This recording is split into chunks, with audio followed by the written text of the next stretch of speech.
Hey there, this is James Wilson with MTB Strength Training Systems and BikeJames.com, and today I'm going to share 3 quick assessments that you can do that will really help change your riding.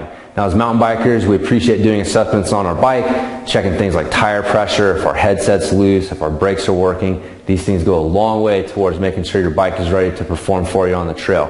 But what about your body? What do you do to make sure that you're ready to move well and perform your skills on the bike properly?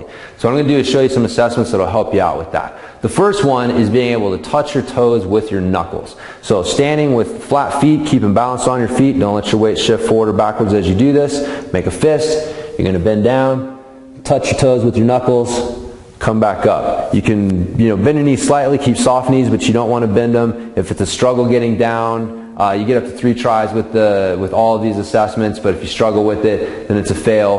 But what this is telling us is how well you can hinge on your bike. Okay, so not being able to touch your toes or do it with a balanced foot means that you're going to start bending too much from your lower back, or you're going to start tipping over rather than shifting your hips back. Now on our bike, we want to be able to shift our hips back and keep our weight spread out on the bike, because this is what keeps some weight on the front end, lets us steer, use our front brake. So being able to do that, if you can't touch your toes, if you can't do that, then it means you're going to struggle with getting into that attack position on your bike. Now the next one is being able to stand on one foot for 15 seconds. So again, standing on a strong balanced foot, keeping the top of your head as close to the ceiling as you can. You're going to raise one foot up until that thigh is parallel with the ground. You're going to hold this position for 15 seconds before switching legs.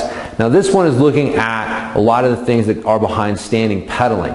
So your ability to stand and balance on one leg. When you're standing up, you don't want to be using the trail leg or your handlebars for balance. You want to be using that lead leg and driving with that strong lead leg.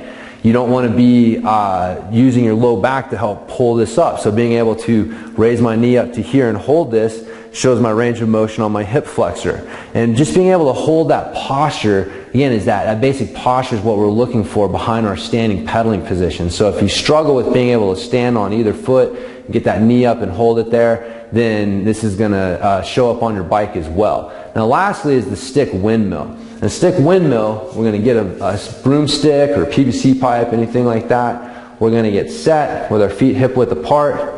We're going to take a step forward, kind of like we're on our pedals here, okay? So this foot's just in front of this toe. I'm going to shift my weight to this back leg. Keeping my weight on this back leg, I'm going to dip my shoulder down to the ground until I get my elbow behind my knee, and then I come back up. So again, I want to keep my weight on this back leg. If at any point my weight shifts to the front leg, or I feel myself start to like twist and move through my lower back and core, that's no good.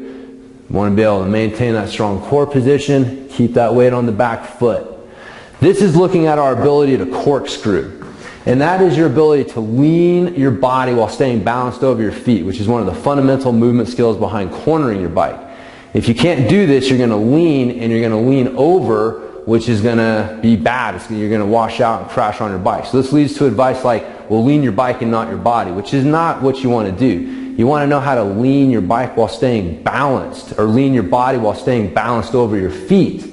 And this is how you pilot your bike. So if you struggle with the stick windmill, then you're going to struggle with this fundamental movement that you need for cornering. So there's 2 ways that you can use these assessments. The first is if you're new to riding or new to using strength and mobility training for riding, you can use these assessments to see what you need to work on and what you need to focus on. Another way you can use them is as a quick assessment on race day or something. So if you've traveled or you've had a hard day of practice, you wake up the day of a race, you need to perform, you can go through these assessments, see how your basic movement's doing. You may pass them, but you may feel like, hey, I'm feeling a little tighter, a little off on one side. So now you know what you need to focus on with your warm-up a little more to get you ready to perform. But having assessments like this to help you understand how you're moving off the bike and how those movements are going to affect how you move on the bike is really important for you as a rider for your long-term progression. So anyways, hopefully you've enjoyed this tip.